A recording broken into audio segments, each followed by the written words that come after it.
Forgotten voices. Forgotten voices. Forgotten voices. Forgotten voices. Forgotten voices. Forgotten voices. The humanitarian crisis in southern Cameroon. The Norwegian Refugee Council has identified the ongoing war between the Cameroons as one of the most neglected crises in the world. Today, we examine the heartbreaking story of the humanitarian crisis faced since 2016 by my people, the people of the southern Cameroons, also known as Ambazonia. At the look of things, you can see the fingerprints of France and Britain on the maneuvers.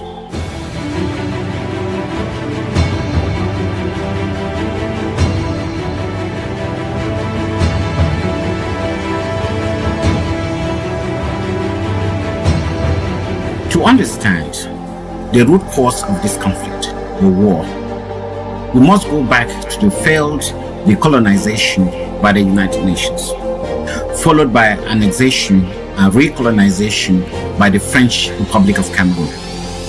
An unfortunate reality in modern day history, or should we say an international conspiracy against the people of Southern Cameroon.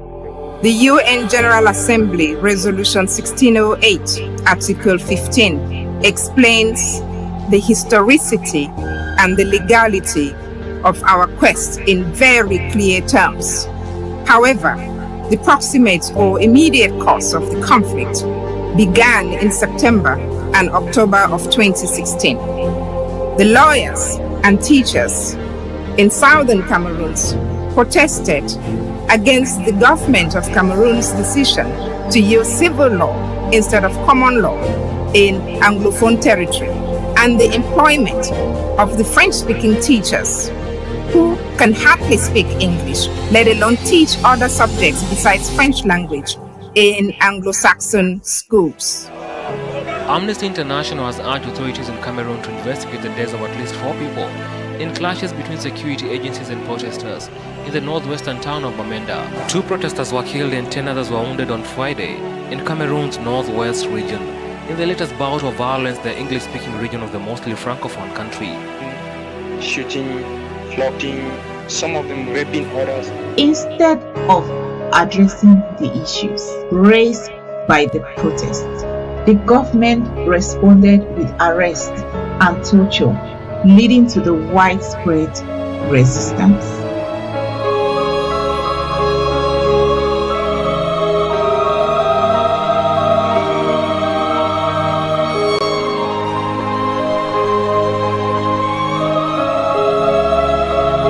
The restoration movement gained momentum, culminating in the establishment of the Federal Republic of Ambazonia.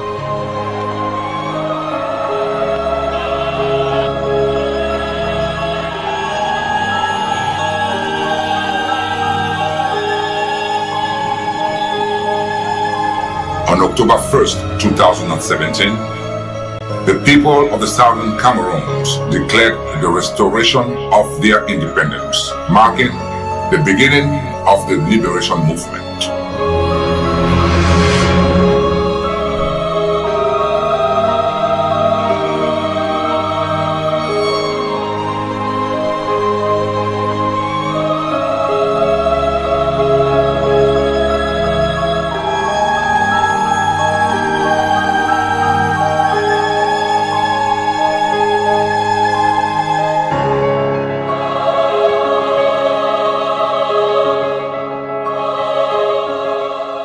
Since 2017, the people of Southern Cameroon have endured immense suffering.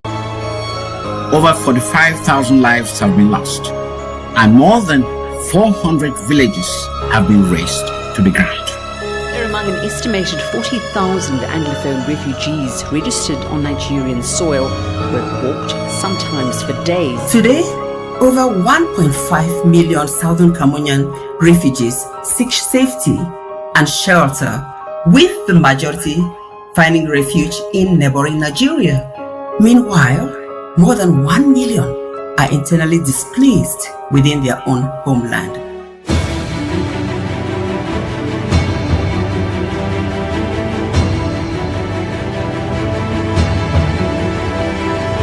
Over 1,500 prisoners of conscience languish in jails without due process, their voices silenced or muted by an oppressive regime.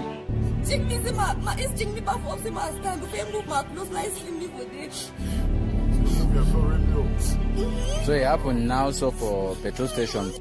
More than 500 cases of rape have been reported, with many going unreported. The scars of this horrifying violence run deep within the community.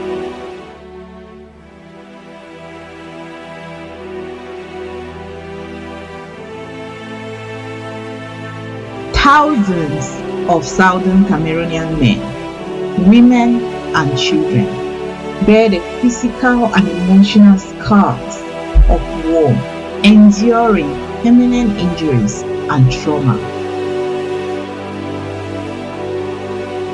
Since the onset of the war, thousands of children and youth have been reported missing, further amplifying the anguish faced by families torn apart.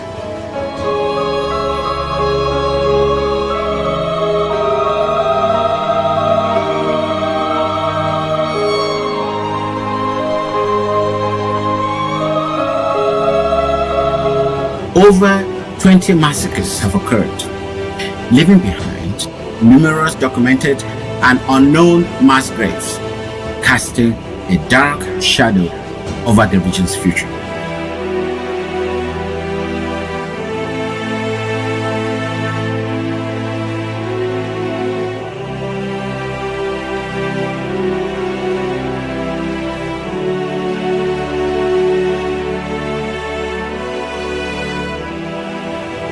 The atrocities perpetrated by the Republic of Cameroon in the southern Cameroons must not be forgotten. We must shed light on the untold stories, demanding justice and international recognition. Thank you for joining us today and listening to the story of a people abandoned by the international community. Our fight for international recognition and self-governance continues. For more information and to support our cause, visit www.ambazoniagenocidellibrary.com.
Well, the war of liberation comes at all fronts.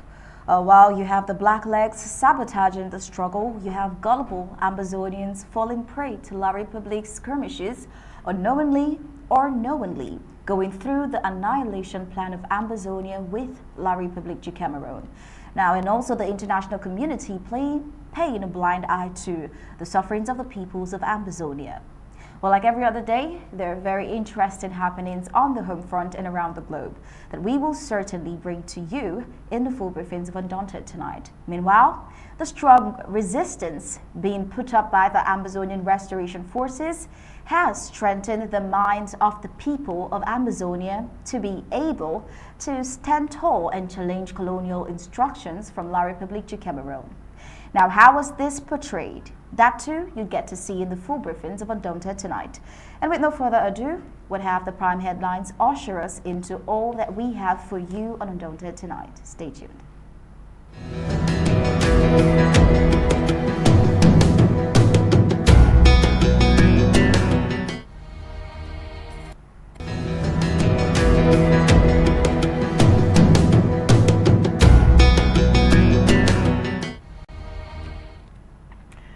Here are the prime headlines for tonight.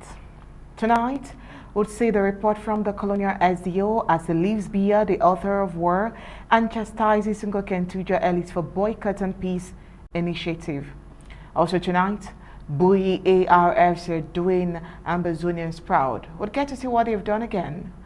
Meanwhile, bike riders ignore Mazam colonial SDO's restriction on bike circulation. On the African scene, South Africa intercepts buses carrying more than 400 unaccompanied children from Zimbabwe. And on the foreign scene, North Korea accuses US of double standards for letting South Korea launch spy satellite from the US.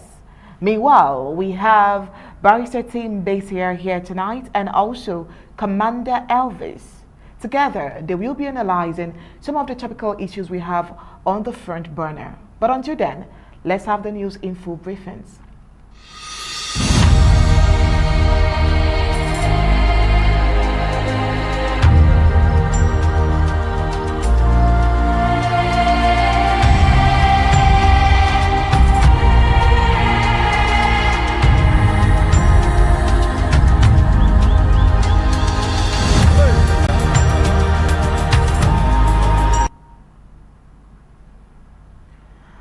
La République du Cameroun colonial administrators in Ambazonia have been living a life of pretense even before the current war in Ambazonia declared by their leader Paul Biya, who has been in power since 1982.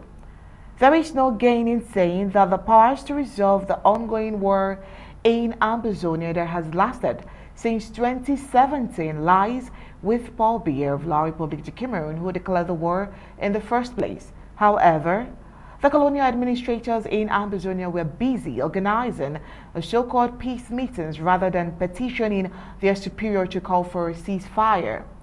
The colonial senior divisional officer for Ngokentuja, Kwaitong Konge Henderson, is urged the thought of the elites for not attending the so-called peace initiative meeting. The question is, what change will all such peace meetings bring forth, given that La République du Cameroun colonial president is not willing to call for a ceasefire or go in for a genuine and inclusive dialogue? While you're trying to answer that question, this is where we'll begin tonight's Undaunted. How are you doing, sir? Very well, Onyi. Good evening, Ambazonians. Well, the full report has it that the colonial SDO for Ngoketunja County, Kwaitong Konge Henderson, has criticized the elite of the county for continuously boycotting locally organized so-called activities meant to facilitate a return to peace in the area. While in a stern public letter addressing the sons and daughters of Ngoketunja County, the colonial SDO emphasized that these initiatives were crucial in ameliorating the security situation within the county and fostering a return to peace. Interested. Well, he lamented the absence of key stakeholders from meetings and activities he claims are designed to contribute to the delicate missions of pacifying and normalizing daily life in Ngwa-Ketunjia. Ngwa-Ketunjia being one of the 13 counties constituting the British Southern Cameroon's Ambazonia, which has been battling with the crisis since 2016, is the county in question. Now, while the colonial administrative authorities, unit head of the Defense and Security Services of Ngwa-Ketunjia County, spend sleepless nights to carry out activities to pacify and normalize daily life in the county, the same torchbearers and various stakeholders of Ngwa-Ketunjia origin. Now, all of this is according to the colonial SDO, who were expected, in his words, to accompany these authorities to accomplish this very delicate and difficult mission, are always absent themselves from meetings and other activities programmed for this purpose, he says. Well, he understood the importance of a peaceful atmosphere for any developmental initiatives within the county and criticized stakeholders who, after boycotting local events, organized meetings, cultural manifestations, and fundraising activities outside the county. He issued a directive that events held beyond the jurisdiction of Ngwa-Ketunjia would require approval from colonial authorities regardless of the initiator's prerogatives and objectives. This measure, he explained, was intended to enforce colonial administrative sanctions against those failing to comply. The colonial senior division officer reprimanded follows previous announcements, including one in October 2022, where La Republic du Cameroon government workers, especially teachers, were mandated to attend daily sessions at the Ndop courtyard.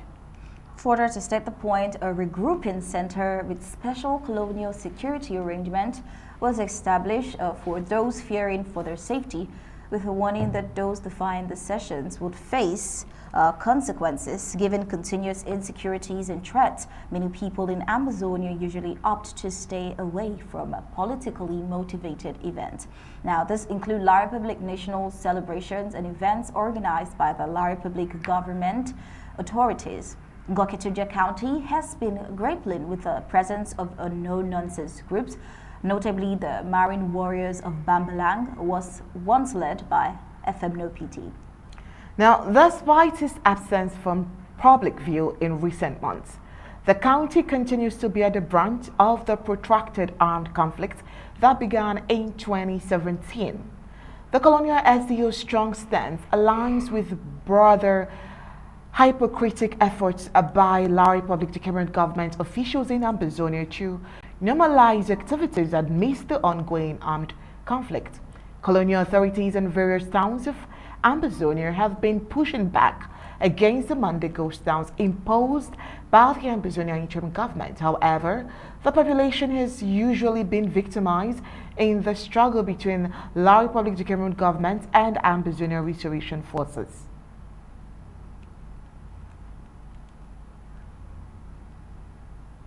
All right, meanwhile, this week, or should I even remind you, from Saturday, the interim government and Ambazonians are all interested in the proposed bill by President Samuel Ikome-Sako. Now, this bill is going to change the face, the narrative of Ambazonians, but it depends on how you say it. That is, if you believe that President Samuel Ikome-Sako and the government, or should I go back to the interim government, which is about to be changed anyways, is proposing something that would give Ambazonia a facelift. Well, we have someone in the studio who is going to do justice to this topic. We had him yesterday where we started analyzing this, but we would continue until Thursday when the president puts a final signature of this particular bill, and by then it will become a law. All right, we have Barrister Tim based here in the studio right now, and we have very few questions for him. I'm sure Stas Smart would want to start this particular questions, right? Good evening, Barrister Tim. Let's be sure you can hear us and we can hear you too. Good evening, Barrister Tim. Yeah, good evening for having me. Thank you for having me. I'm right here. All right, you're welcome. Well, the proposed bill by President Samuel Ikomi Sako for the signing of the revised constitution and the proclamation of the restoration of the government of Southern Cameroon's Amazonia into law marks a significant shift in the political spectrum of Amazonia. Now, this act has the potential to change the global geopolitical framework for Amazonia and could be used to their advantage in the current international political landscape. Now, with the impending signing of the bill, which is to happen on Thursday, just in 2 days, Amazonia is set to enter a new phase of political legitimacy and recognition on the world stage. This move could also signal a shift in alliances and diplomatic relations for Amazonia as they seek to solidify their position as a legitimate government entity. Well, this historic moment will undoubtedly have a lasting impact on the future of Amazonia and could be a turning point in their quest for independence and sovereignty. Well, furthermore, the act impact the ongoing conflict between the Cameroons, potentially influencing the strategies and alliances of the parties involved.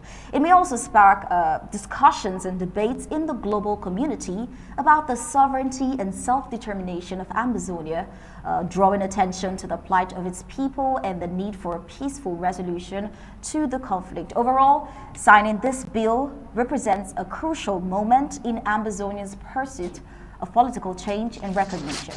Well, it would also be interesting to see how Amazonia utilizes this development to navigate the complex web of international relations and pursue its goals within the global geopolitical framework. Now, Barrister Mbesiha, my question for you would be, as the chairperson of the Amazonian Judiciary Commission, how did Commission work to ensure that the signing of the revised constitution and proclamation of the restoration of the government of Southern Cameroon's Amazonia into law is carried out smoothly, effectively, and lawfully? Please tell us how.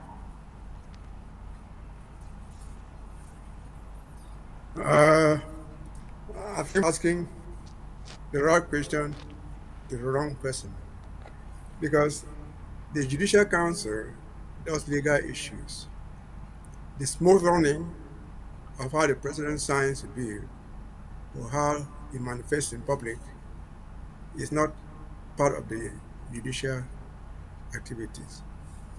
I should have thought that, as we did yesterday, this should only be an opportunity for us legally to tell Amazonians, one, the Republic people, two, and the international community, three, why these proposed changes are beneficial to all these three groups legally. That is what I think is better for us to deal with. And if you do allow me to take it from that perspective, I will try to analyze a few things that would help them, everybody, us Ambazonians, two, the Republic citizens and politicians, three, the international community, our sympathizers.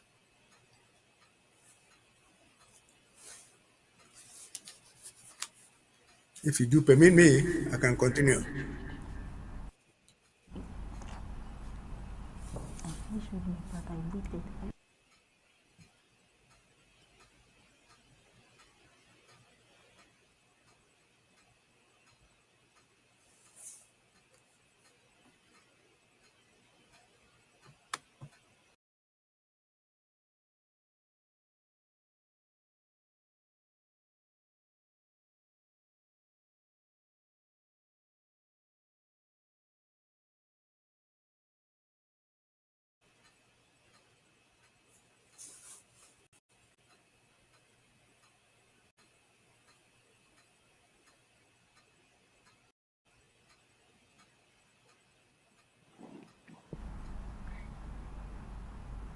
All right, Barrister Mbesiha, sorry for that.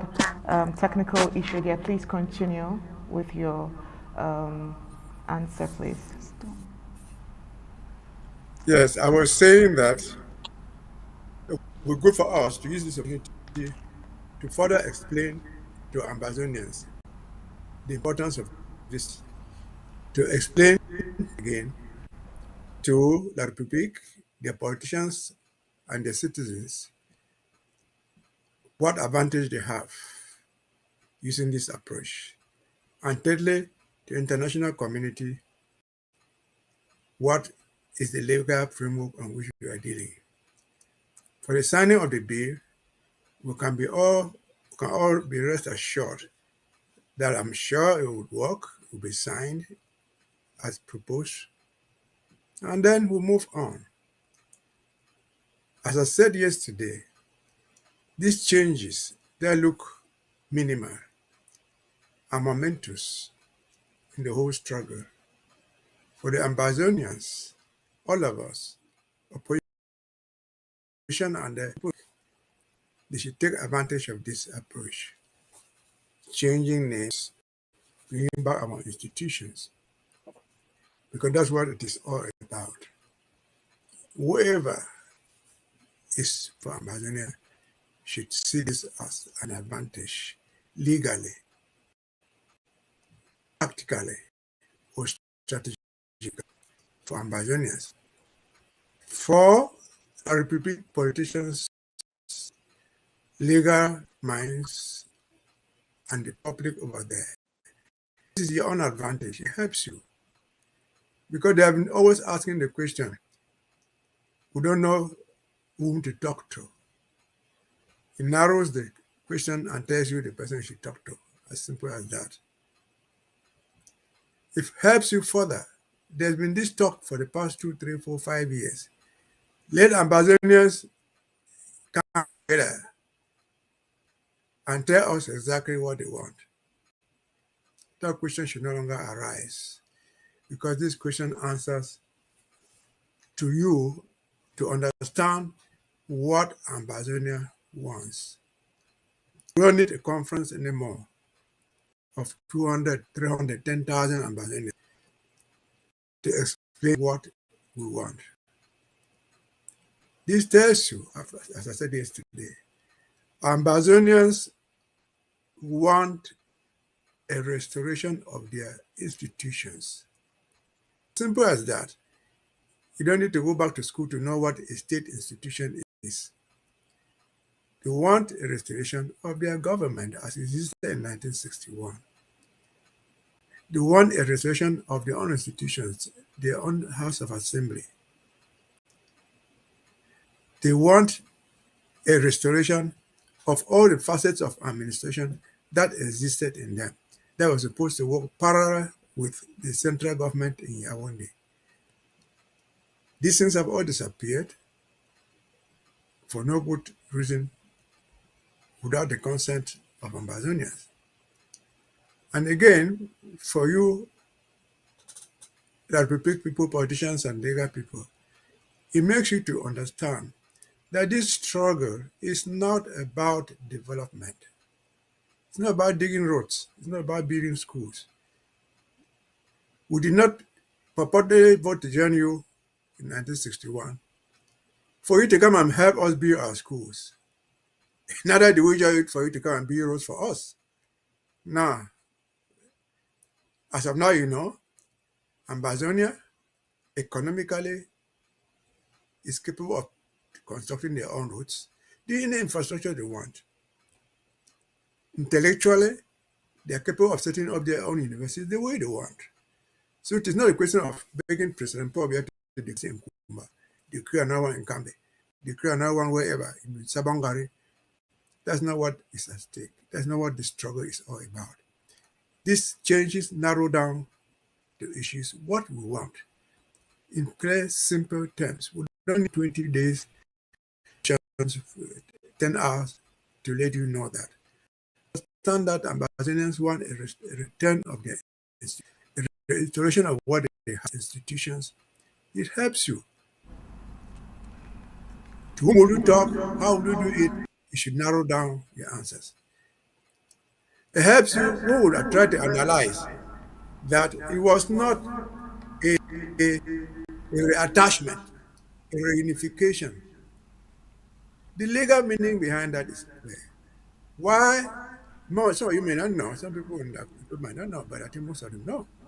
They insist on this issue of reunification. Like I'm to say reattachment. That's the political motive behind it. The political motive is to turn the struggle into a different thing. Like you hear them now who are complaining, who are fighting, they say, why? Why are you fighting? The same problem that you have in Oya, in Mamfe, in Amanda, there is the same problem in Betua. There's the same problem facing in Garawa, and so on and so forth. No, they are not facing the same problems. Our problems are institutional. There was never an assembly called the Parliament of Betua, or the Parliament of Garawa, or the Parliament of Douala or Yaoundé. No, that's not what it is. So this idea of reattachment, because we want to narrow down the issue that we want to look for. Again, going forward, you should know that it is not those things that you are thinking. It is not about Anglophones, as you call them, coming down into a certain meeting, which they might even refuse to have, to sit down and vote. This is what we want here only. It is not about choosing between a federation and one Cameroon, one indivisible Cameroon. No, it's not a question about the federation. The federation was a form of state that came in on our own choices. When you want to discuss these issues called federation, you were sitting there in two delegations. The delegation from the government of Cameroon and the delegation from the government of Southern Cameroon. That is what purportedly brought you what you call a federation, which even abolished. So we want to go back to the drawing board, bring back those institutions. If we must negotiate for another federation, we want those institutions back. And so I guess every single Ambazonian who is reasonable will see that this is the best approach. This is the simplest way to outline the problem. This is the best legal explanation we can give to the changes that are coming, that are really at the door. And so I think we should use it like that. I think if you have further questions, you may ask.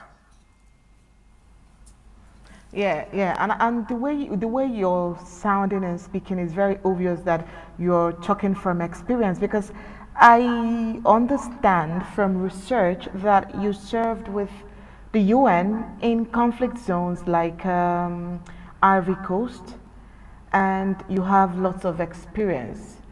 How do you plan to engage government and involve even the Judiciary Commission in this diplomatic activity?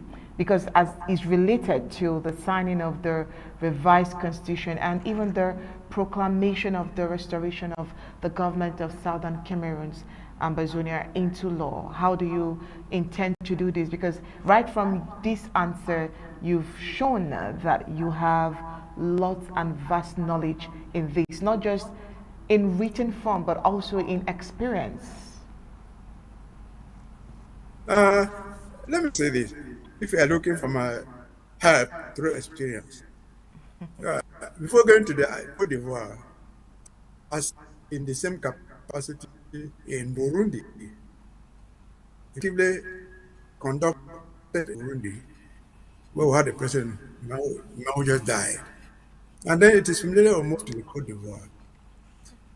And while in Burundi, a number of things came across my mind. I learned a lot of things from Burundi. Burundi, people may not know, Burundi and Rwanda were trust territories. Burundi, Rwanda, there was one. These were German protectorates, which were handed both to Belgium, to Administer Jolie, they handed also UK. And after the administration there, the Belgians thought that Burundi and Rwanda should be two separate countries. That's why you have today Rwanda. That's why we have today Burundi. They have the same history like us. They were protectorates. They were protectorates, subsequently trust territories. But there's something I learned, specifically in Burundi. In Burundi, there was a town, the middle town that, or the largest town, they called Muronvia. Muronvia was the middle of the place. The Belgian administrators, like the British, had learned something in Burundi. They learned that chiefs play an important role in the community. And in Burundi, in Muronvia, the town of Muronvia, they opened a school for the training of chiefs. That building is still standing there. But it was abandoned over there. Who came there? I said, look, I told the man who was trying to organize the people, I said, why do you leave this thing to just disappear in the bush?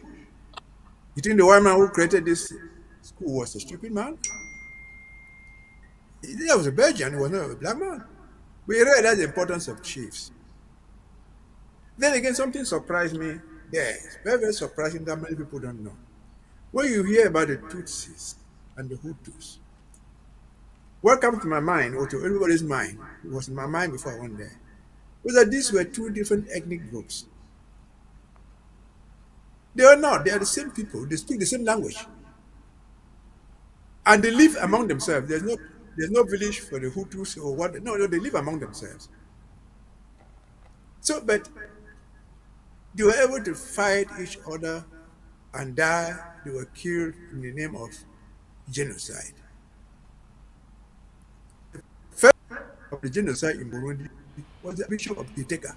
They killed him. He was the very first victim. And so that should bring me back to this experience that I have. Can that be useful to this government? Yes, I can. If people are prepared to listen to me. Can that be useful in the whole process? I could, if I'm still alive. And if people are prepared to listen to my own advice. So, there's symbolism in what we do. And symbolism is important. Symbols count a lot. That's what I've learned from that. Symbols count a lot. That's why I bring back the history of this school of chiefs in Burundi, in Muronvia. They call it Muronvia. So these are symbols that represent something in the country. If you let the symbols get rotten, die in the forest, you lose a lot of your culture. If the symbol of the chieftaincy had been improved in Burundi, probably they would not have had the genocide. So it brings us to what we've been saying here. The Francophones, I've said this before, they have no idea about the House of Chiefs because they never had one. Since they didn't have one, they don't know why we needed a House of Chiefs, why it was important for the others in council instituted the House of Chiefs. The others in council came from London. They were passed by British Parliament. But the British had the experience of ruling through indirect rule. The chief did everything, the funds did everything for them. So they knew the importance. So can we capitalize on this? Yes.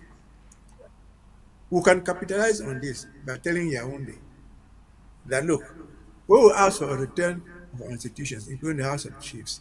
It's not a joke. It has something to do. The chiefs that we're talking today are no longer the chiefs of 1960.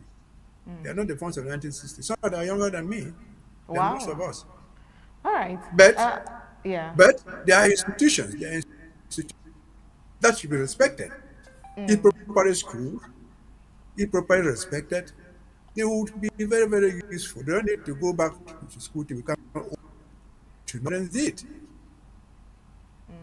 All right. So, as I said, symbols count a lot. Barrister Mbesia, before Again, you go... I said yesterday, and I want to conclude this point on that. Okay. Somebody might think that there's no difference. Only myself, president of the IG, and prime minister, or of the Southern Cameroon. I mean, there's a lot of difference. Yeah, obviously. Because internationally, when you say, I am the president of the interim government, to somebody else who is not part of your community, you ask, interim, when is it going to end? When is your interimacy going to end? Next year, 6 months? How long? How long? And this is what we're falling into. This is what we must correct. That is why I think Mr. Kometa and his Restoration Council are listening to me. Once you fell into the idea that it could bring in the government in 6 months, another one in 2 years, another one in 4 months, you have defeated the purpose of what you have. Now, talking about correcting and talking about symbols and all of that, has this constitution been amended before now? I've had the opportunity to explain. If this amendment goes through, this will be the third amendment. Third Amendment, okay. Yeah, the first amendment. As I said, the interim constitution did not provide for counties and LGAs. LGAs. Berlin provided for it. Everybody, at least most people, call them groups, have bought into the idea that counties and LGAs are the best form of organizing the people. That was the first amendment. The second amendment was Washington DC last year in the Congress. Okay. Where we changed the Restoration Council to Interim House of Representatives. Interim House of Representatives, yeah. And then I had the opportunity to say yesterday that it did not run through our mind just 12 months ago or 10 months ago that instead of Interim House of Representatives, we would have simply said House of Representatives or House of Assembly. But it has happened, this will be a good time. I hope that answers your question. Very well, very well. And you're filled with so much knowledge, and you are a wealth of knowledge, as it were. So, I mean, we can never get enough of you. So tomorrow, I'm sure you'll be having this discussion again in another dimension ahead of the town hall, the last town hall for the year. So, Barrister Mbesi, I'm sure that you're ready for all of the questions that will come your way tomorrow for, is it pre-town hall analysis? I mean, this is where I would have to let you go until tomorrow, because we have lots and lots of other reports we must deliver this night. Thank you so much for coming on Undaunted tonight. Thank you for having me. I wish you the best of the rest of your day. Thank you so much.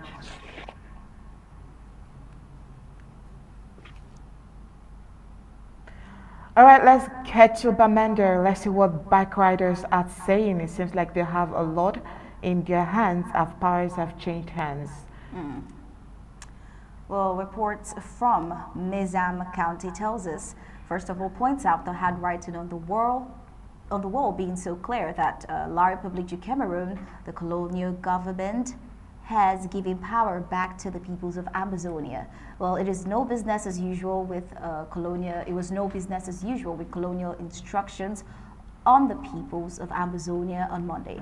Now, the strong resistance being put up by the Amazonian Restoration Forces on Mondays especially has strengthened the minds of the people of Amazonia to be able to stand strong and challenge colonial instructions from La République du Cameroun. Commercial motorcycle riders are not obeying a certain restriction on the circulation of bikes from 6 p.m. to 6 a.m. on some particular roads in the city of Bamenda, as instructed by some colonial authorities in Nizam. The recent communication banning the movement of motorbikes from certain areas in the city of Bamenda has been ignored by some riders in Bamenda as they have continued to ply all the areas restricted by the Colonial Senior Divisional Officer of Mazam County. The Colonial Senior Divisional Administrator for Mazam County, Simeone Mielmo, had on the 1st of December, in a document restricting certain areas and streets in the city of Bamenda from commercial motorcycles. By the ban, commercial motorcycles were not allowed to hit the roads of these areas between 6 p.m. to 6 a.m. every day till further notice. and that those who failed to comply will be punished severely. Saturday, December 2nd and Sunday 3rd, in the later hours, bikes continue to move in all these areas. Our findings in all of these restricted areas in the city have made us understand that there is no respect for the decision so far. Well, from a bike rider, we got that, according to him, in his words, he says he only stops when they start to seize bikes. After all, they signed the last order. When did they uplift it? They did not, but then that also wasn't obeyed. Same as this current ban on motorcycles from 6 p.m. to 6 a.m. The colonial government signed the document, never uplifted the order, and came back again to sign the same document. Well, that is just a show of frustration, because it is an indication that they're not in control anymore and they do not dictate the tune, especially from the biker's point of view, and as you can see from all that has been happening. Now, somebody else says this administrator sometimes is confused in how Slave Minister Atanga Nji once signed an order banning the sale of iron rods in the Amazonia, in Mezam, in Amazonia, but then nobody respected that. And then we're wondering, are those items still being sold every day? At one time, it was the banning of the use of plastic papers in the Cameroons. Did that work as well? The same colonial SDO signed an order banning the movement of bikes from these same areas some time back. Nothing happened before that, and now they feel the same banning of motorbikes from 6 p.m. to 6 a.m. would be effective because they say so. Well, a taxi driver and so many others have reacted to these, especially motorcycle riders, and just like other proclamations, this one is set to not hold water. Many Bamenda inhabitants are doubting the effectiveness of such a decision, given that the previous decision by the same colonial administrator have never been respected and no upliftment had ever been made, and now another injunction. Many in the town of Bamenda say the banning of commercial motorcycles at night as a way to stress the population, because even in an interior area of the town, bikes can penetrate at any time to rescue a situation at night. Now, according to a resident, says, if my child is sick at 2 a.m. and I live at Nanchu Quarter, would I take the child to hospital on foot? It will be difficult. It is another way to increase bribery to the colonial security officers to extort from bike riders. When the justice system fails in a state, the state itself is failed. Now, this is what an activist said. Coming up next is breaking news.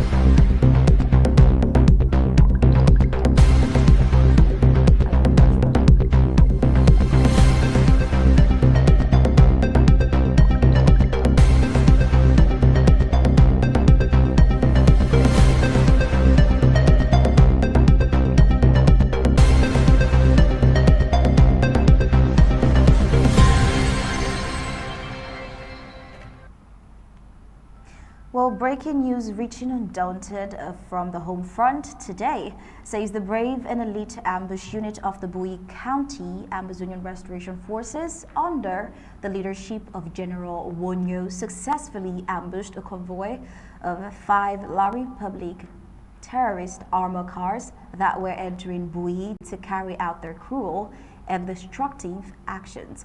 Now, as a result of this fearless act of resistance by the ARFs, 2 of the enemy's armor cars were completely destroyed along with its occupant. Well, that's the breaking news we have coming out of Bowie County, as we were receiving first-hand reports on a significant event with great delight. That notwithstanding, the war keeps escalating. Apparently, the normalcy is far-fetched. That explains a lot. Well, in what's been described as a daring daylight operation, the Amazonian Restoration Forces mounted what they call a defensive ambush against La Republique du Cameroon's military. The ARFs, under the lead of the Resolute General Wonyo, successfully targeted a convoy of armed vehicles which were reportedly entering Bowie County with the alleged purpose of investigating terror and destruction. Oh well, the incident which unfolded today saw the deployment of powerful roadside explosives. Sources say 2 La Republique armored vehicles were not just disabled but shattered, marking a significant blow to what the Amazonian Restoration Forces describes as terrorist forces. Now, this particular event is indeed a testament to the bravery of the Buyi warriors.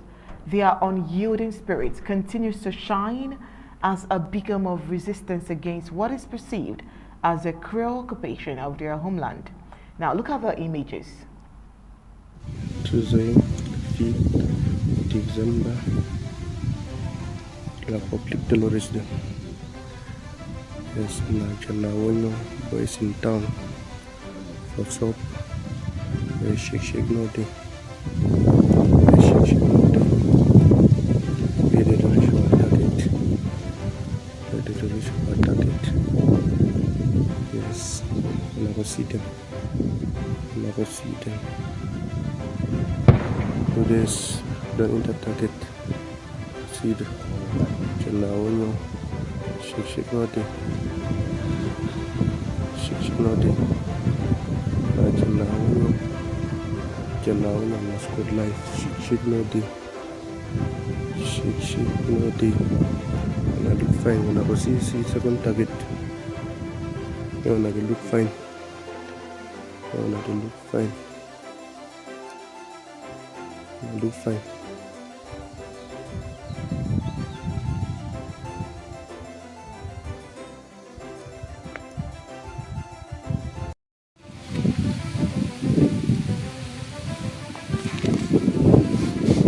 Today the 5th, Tuesday the 5th of December, the Republic Dozen. They've come for Candy Key again for our territory. General Wonyo and the Scott a day for route. The Republic in that. I'll come again, come to kill for our territory. We will see them. We will see them. We will see them.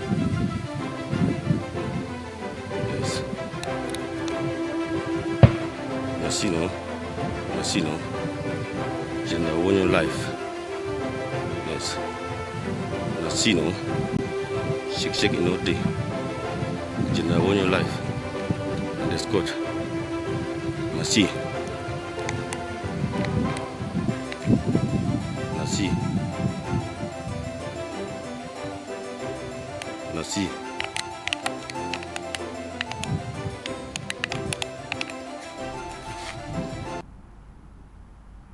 Oh well, let's talk about the Amazonian Restoration Forces' strategic approach. They are not only taking a combative stance, but also extending a hand of mercy. They have issued a statement pleading with those La Republique elements, urging them to lay down their weapons and promising them safe passage to neutral grounds. Well, it is an offer of peace amid conflict, extending to their adversaries the chance to avoid further bloodshed. The ARS is persistently advising these La Republique du Cameroon forces to embrace this opportunity for safety. Now, they're not only standing by themselves. The call for the Buyi warriors reaches out to all Amazonians and their supporters worldwide. They appeal for solidarity, for justice, for freedom, and ultimately peace and independence. Well, not just for peace and independence, it is a call to uphold the sublime ideas they cherish so dearly. The fighters implore friends, well-wishers, and all who support these values to continue their support, enabling them to carry on their significant fight. The message is clear, the determination unwavering. With the Buyi County security team standing vigilant, the Amazonian Restoration Forces is sending a loud and clear message that they will defend their cause until the end. And as the situation develops, we are here to keep you updated with the latest. Well, for now, we wish for the safety and well-being of all in Buyi County. But we are not done yet, as Commander Elvis, who happens to be a son of the soil from Bowie County, is here with us to brief us on the actual situation of Bowie. Good evening, Commander Elvis. If you're there, let's get your feedback, please.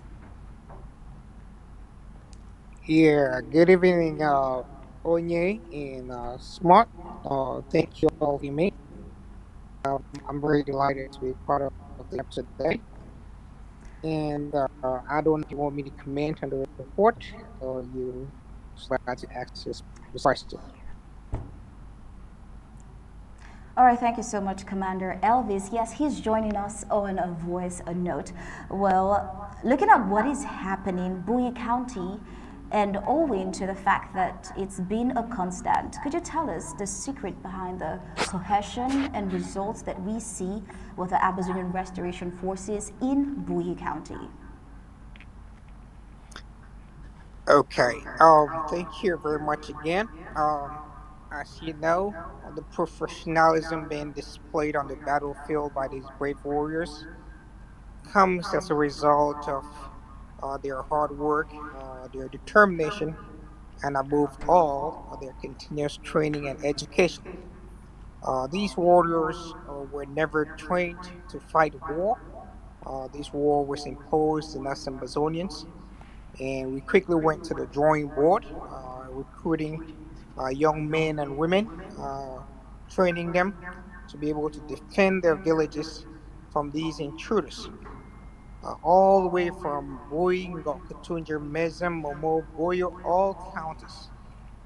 They're being called to recruit and train so that those fighters can be able to defend their parents, their mothers, and of course give Amazonia that chance to be able to restore its institutions, as earlier mentioned. So the secret is about recruiting and training and doing proper vetting so that we do not allow enemy forces to infiltrate our ranks and sabotage us from within. All right. Commander Elvis, I understand Bowie County seems to be having an overwhelming momentum, contrary to what we may be witnessing from other counties, you know. Bowie seems to be ahead when it comes to safeguarding her people.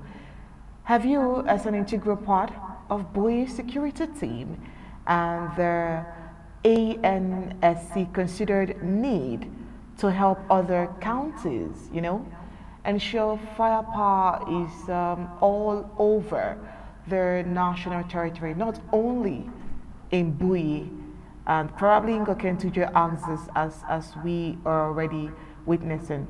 If yes, how is it going so far? So it's like two questions in one. Thank you, Anya, for that great question. And most definitely, this war cannot be fought in Boy alone. Of course, Boy is proud to stand tall, but we also encourage other counties to stand tall as well, shoulder to shoulder. We are our brothers' keepers, just as our brothers are our own keepers. Um, the fact that the terrain is different in various counties, that is understandable. We at one point we saw Libialem, which was pretty solid um, before it kind of disintegrated, but it's gradually bouncing back. We have strategic counties that we are relying on to make sure that the fight gets back to its feet. We have places like Manu, for example, Ngokatinja you just mentioned. Um, Getting back to the capital, the federal capital, to make sure that we don't have activities come back to normal because that is what the enemy is trying to portray that things are bad. Yes, we do have a strategy how we intend to get the fight back in these places that seem to have slowed down. But rest assured, the absence of fighting there doesn't mean the war is over. You know, this war is not like it's a marathon. Let me put it that way. So sometimes you gotta lay low, and then you gather yourself and you bounce back up. In that regard, Bowie County, of course, is able to hold the firepower for so long because we have other advantages that other counties do not have. For example, Bowie is from the onset had been a land of warriors. We have, you know, whole lot of personnel as compared to other counties, for example. But gradually, we're making sure that we train and recruit more so that we can be able to have all other counties engaged in this fight. So I just want to assure Amazonians that as the chair of the ANRC, we also engaging in other counties to make sure that that same firepower that you see being coming out of Bowie replicates itself amongst other counties. And we're working with all the county defense authorities to make sure that that is a reality. As you always see, Bowie is always proud to say Bowie is Ngok Tunja and Ngok Tunja is Bowie, and you always see that reflection. We wish to have that reflection in many other counties, Ndonga, for example, Boyo, our close neighbors, go down to Libialem and continue to spread that work and technology that we have, that we experience, for example, in the report that you just showed with General Wonyo detonating these terrorists from a very good safe distance. We want that technology to be spread all through Amazonia so that like big terrorists have no control over our territory. So that is definitely what we're about to do. All right, thank you so much, Commander Elvis. Well, particularly this year, let's take a look at the fact that with every liberation struggle, every struggle for liberation, there are people we know as fifth columnists, people who are just there to sabotage the struggle for liberation, and they're just, we know them as blacklegs. And this year particularly, we saw several and series of attempts by both Larry public proxies and fake Amber fighters who do things basically to have Amazonian Restoration Forces have a bad name, and in order to just give a bad name to a dog and kill it. And this somehow kind of affected the reputation of the Amazonian Restoration Forces this year.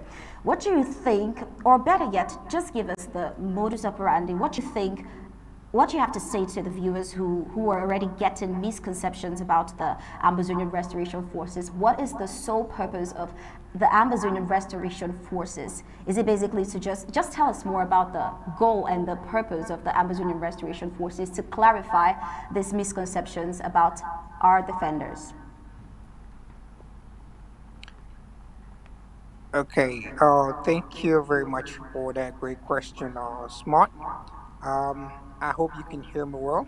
I Loud and clear. hear some echoes. I'm not sure if you can get me. Can you hear me now? Absolutely. Okay. Thank you again for that great question. Um, those black legs are a part of La Republic's strategy to be able to persuade our people from supporting the struggle. The sole reason why we have black legs, of course, is because uh, they are what La Republic is hoping for. La Republic understands that their military is incapable of defeating the Amazonian Restoration Forces. Our forces are there to defend their population, whereas La Republic military are invaders. They have nothing to defend in our territory. They are there to kill our people, they're there to extort from our people, and La Republic is so happy whenever they come across individuals from our part of the country who look like our restoration forces, who can identify with the population, but are weak minded to be used against our purpose of uh, restoring our institutions. So, in that regard, those black legs are ultimately those that we have to make sure we go hard on. In Bowie County, for example, we do not spare such individuals. When once you recognize identified as a black leg, you are taken out.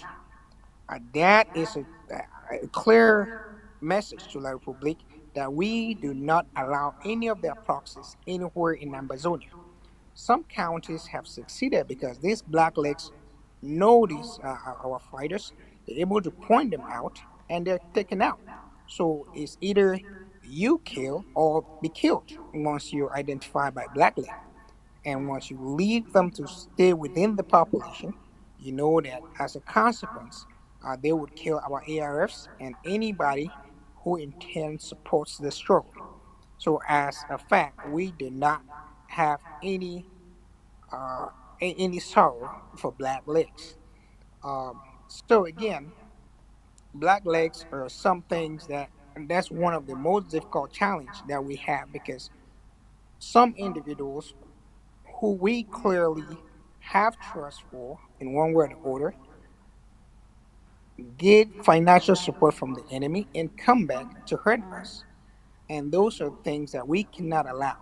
Those are examples of blackleg. As of now, there are other people that have taken contracts to do construction work in Amazonia.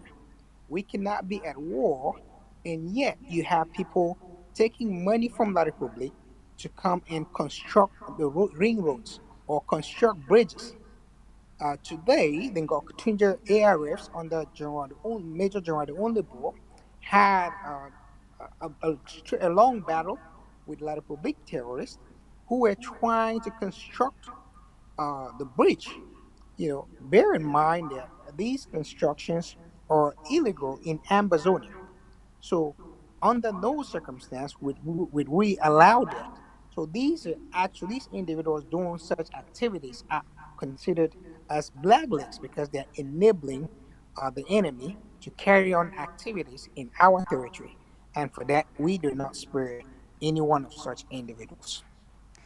All right, thank you so much, Commander Elvis. Just before Onyi gets to make another or ask another question, looking at this year, there has been wins and losses for the Amazonian Restoration Forces.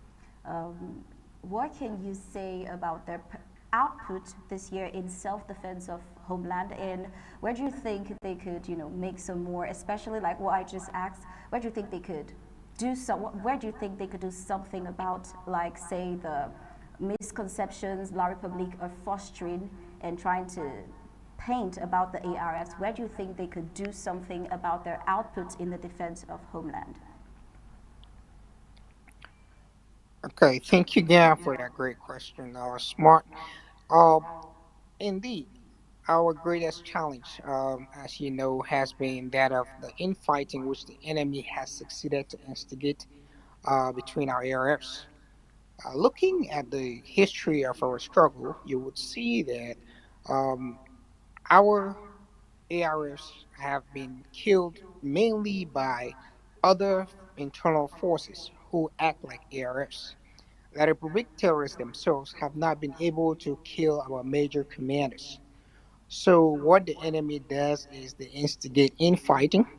They take opportunities where there's a misunderstanding amongst our forces, and they instigate them to go after each other, and until the point where we end up losing one of ours.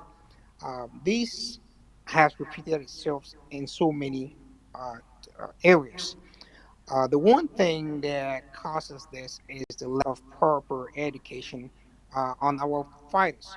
We've continuously educated our warriors to understand these divide and conquer tactics that the enemy uses on us. And as such, we have to make sure that our areas continue to maintain a high level of training so that they remain sensitive to these kind of threats when they identify one. We just saw the idea of having the areas, of some areas reject the notion of fighting under an institution. When you stand as an individual, you for the flag, which the flag actually represents a constitution that is backed by, a flag backed by a country, backed by the people, of course, backed by God. So all these, when you say you're fighting alone, you're already falling into the enemy's dagger because he's apparently trying to use that financial lure to pull you in as somebody who is independent, who's able to survive on his own. La Republique has been struggling over these 6 years, start off the diaspora from ground zero. They understand that the umbilical cord to this struggle is the diaspora because of our continuous financial support, our continuous moral support, our continuous counseling, and of course, education. So, understanding that they need to cut off that umbilical cord, they would have succeeded in breaking the backbone of this struggle. So, we need to educate our great warriors to understand these La Republique tactics and stay away from them. So, whenever infighting comes up, we're able to prevail and bring our forces back to fight the common enemy, which is La Republique, and not look at their brothers as being the enemies. So that is the ultimate number one uh, hurdle that we've had so far in the years that have passed. But looking forward, we can see that our ARFs have become more sensitive to these kind of booby traps that La Republique sets. We have great men of high caliber. We have great warriors who have actually fought now more battles. Can you imagine a situation where La Republique trains a soldier for 10, 15 years, and he comes down to maybe in Goktunja and is killed by ARF that just started work? That is absolute disgrace for the FLA Republic. And we think it's time that they stop sending their scouts down to Ambazonia, because we would have no mercy on any one of them. So that is why we say Ambazonia is the land of no return. Now is Christmas season. Uh, just today, couple of them, let me say, were deleted already in Goktunja, a handful in Bui. Last week we had about 8 that were deleted in Bui by Major General Tucker and Do alone. So that tells you the strength. And these numbers going every week, La Republic would not be able to maintain or to sustain that firepower that they think that will crumble us. We are Yeah. more than Mm. capable to defend ourselves, and I think that the Amazon people, if they continue to provide these great areas with the resources, we would defend our territory and restore all our institutions due and timely consideration. All right, Commander Elvis. Before we let you go, you mentioned the festive season. Are there exceptional measures added to the trainings or the measures already in place for the festive season? At least would want those at the home front, Ambazonians at the home front, to have a very peaceful celebration. So, do we have any extra preventive measure or any extra force added to the ARFs at the moment just for the festive season? Oh, well, you could see that there are other groups that are coming up uh, as defense units in the ground. Of course, we advise every force to be under the control of their local government areas, all their counties.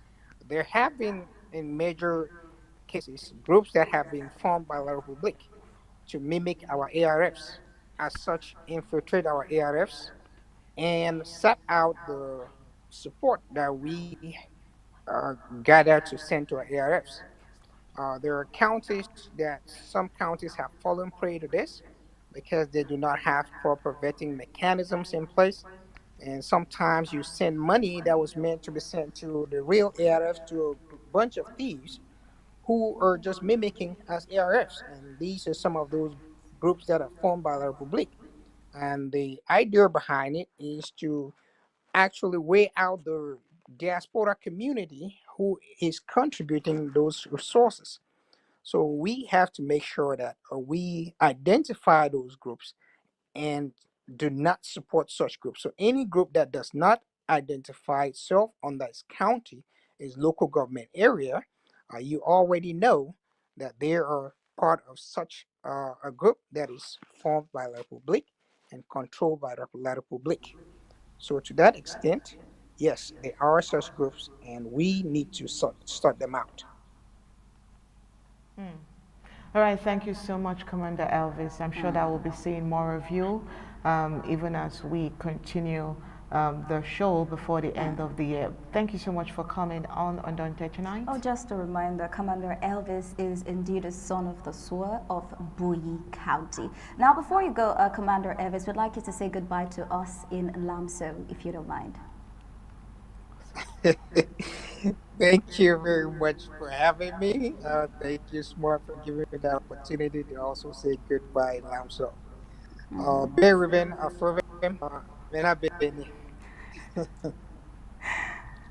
All right, thank you so much, Commander Have a Elvis. great one. All right. That's all right, thank you so much, Commander Elvis. That was beautiful to hear, Lamso. All right, that's about it for this particular segment. We'll move on with the rest of the news. All right, as the year draws to an end, we have the end of year report here. Activities to mark the end of the year. The program. December 7, 2023, signing off the revised constitution and the proclamation of the restoration of the government of Southern Cameroon's Ambazonia into law. December 9, 2023, ABC Amber TV Day and Pre-Presidential Recognition Award Planning. So you need to attend this particular one, ABC Amber TV Day. There's a whole lot in stock for you. ABC Amber is doing a lot to ensure that Ambazonia is put on the map. So make it a day with us on that particular day. December 16th, 2023, Department of Women's Services celebrates Christmas with the refugees. Of course, you know the refugees, they need all of the love, they need all of the care, they need all of the attention from every one of us. Well, on December 29th, 2023, ABC Amber TV Day International Press Conference with President Sako on December 29th, 2023. International Press Conference with President Sako. And the fifth event for the rest of the year, we have December 30th, 2023. And of course, President Recognition Awards Edition, the first.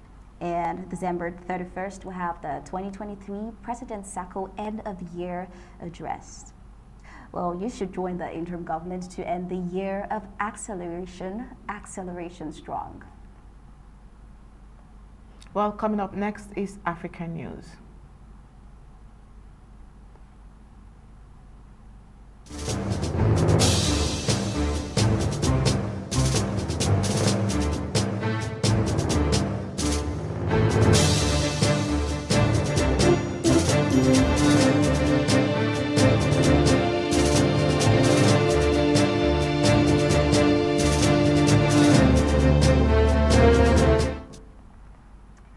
The African scene, let's start with the COP28. Well, with African countries defending their large delegations at the two-week event, looking at facts first, by the UN's attendance list, Nigeria, Morocco, Kenya, Tanzania, Ghana and Uganda were among the nations with the largest teams. Nigeria topped the list with 1,411 delegates, followed by Morocco with 823 delegates and Kenya with 765. Responding to the criticism, representatives from Nigeria and Kenya clarified that a significant number of their delegates comprised individuals representing the media, civil society, amongst other sectors that they mentioned. Other delegates were participating remotely. Now, this is according to Nigeria. They say the size of its delegation reflects the country's pivotal position. Now let's head to Libya. Libya dismantles illegal gold mining network according to a source. Now the search for gold was carried out by Chinese, Chadian and Nigerian nationals staying illegally in Libya.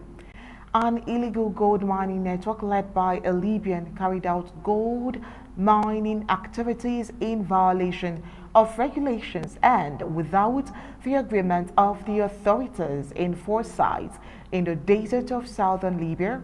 The prosecutor's office said this in a statement. Well, according to the statement, the 5 suspects were arrested.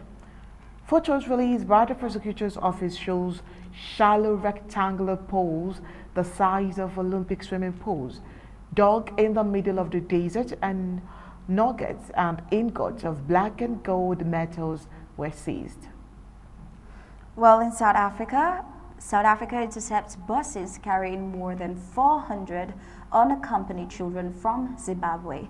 A huge number of the world didn't know that more than 1 million Zimbabweans live in South Africa, many of them illegally, having moved to their southern neighbor over the past 15 years to escape Zimbabwe's economic turmoil. Well, that was until the South African Border Management Agency Commissioner Mike Masiapato said Sunday that South African police stopped and searched 42 buses entering from Zimbabwe on Saturday night and found 443 children under the age of 8 traveling unaccompanied.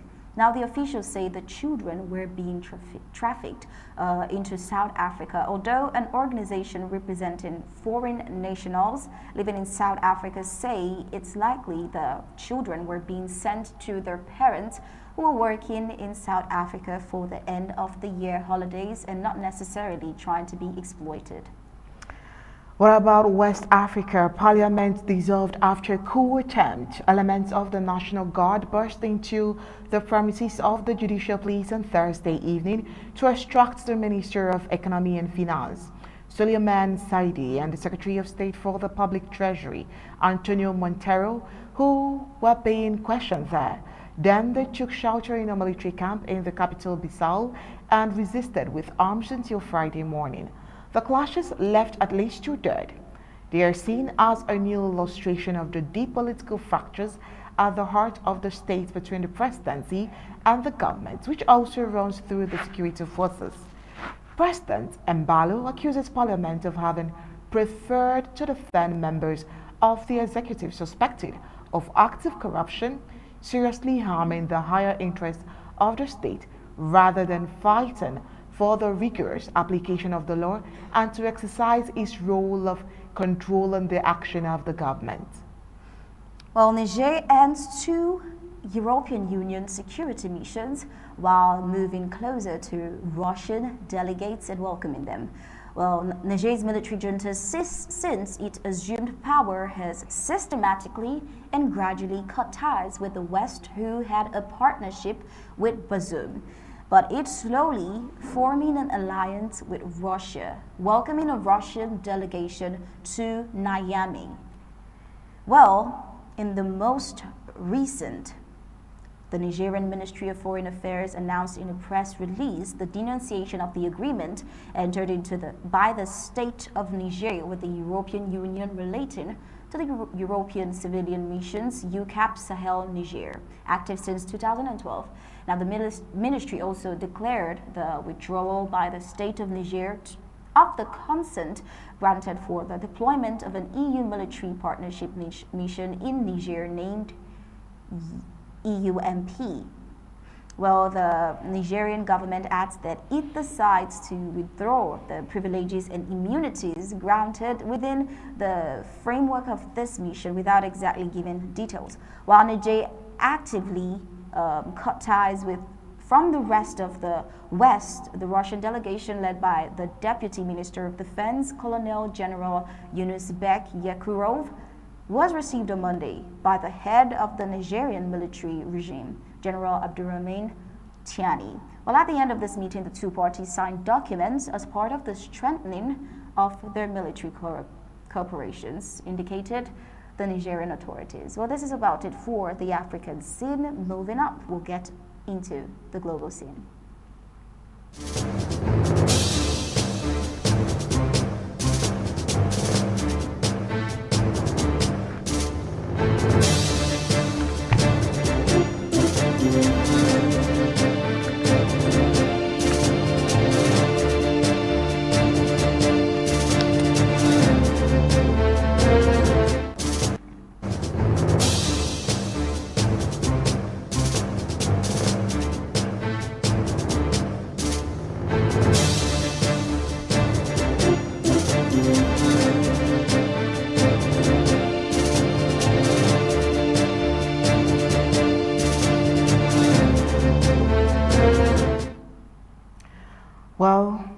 Across the globe, let's start with North Korea accusing US of double standards for letting South Korea launch spy satellite from the US. North Korea on Monday accused the United States of double standards, slamming it for letting rival South Korea launch a spy satellite from the US territory after condemning the North earlier satellite launch. Last Friday, South Korea launched its first domestically built spy satellite into space from California's Vandenberg Space Force Base. That came after North Korea put its own military spy satellite into orbit for the first time on the 21st of November. Unlike the South Korean launch, North Korea's satellite lift-off drew immediate strong rebukes from Washington, Seoul, and their partners because it violated UN Security Council resolutions. The world body views any North Korean launch using ballistic technology as a cover for testing its missile technology. North Korea maintains it has a right to launch satellites and test missiles in the face of what it calls US-led military threats. Oh well, the threat level has been raised in 80 countries, and this is on the Israel and Hamas war. The threat level has been raised in 80 countries for Israelis as a result of the Gaza war, according to a new list published by the National Security Council. Now, since the beginning of the war, we have identified increased efforts by Iran and its proxies, including Hamas and global jihad factions, not to harm Israeli and Jewish targets around the world. This statement is from the NSC.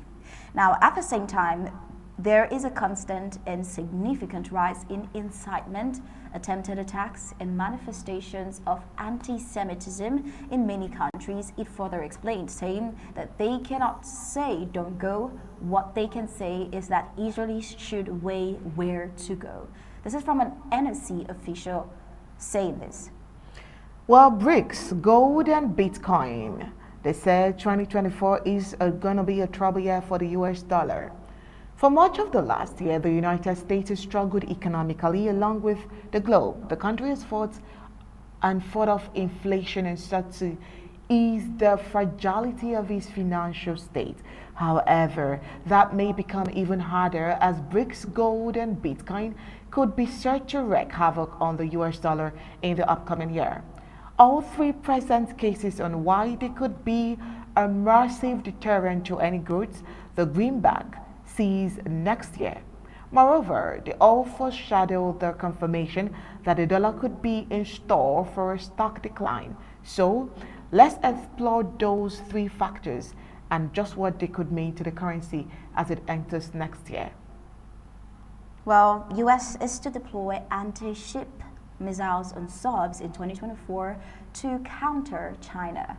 The U.S. Navy plans to begin arming submarines next year with ship-targeted versions of the widely used Tomahawk missile, part of Washington's push to ramp up military capabilities to challenge Chinese maritime forces, particularly around Taiwan.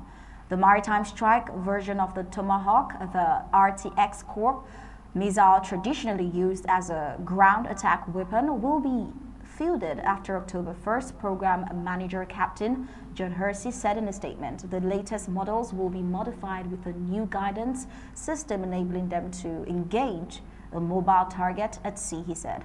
Adding the Navy took delivery of the initial versions last year for test before the coming year.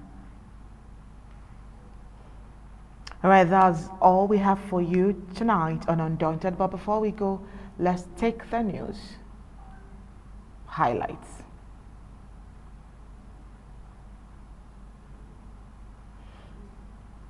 Well, tonight on Undaunted, we told you that Colonial SDO leaves Bia, the author of the war, chastises Ngoken Tuja Ellis for boycotting peace initiative. Also tonight, Bui County situation reports. We gave you that as we had Commander Elvis do a lot of commentaries.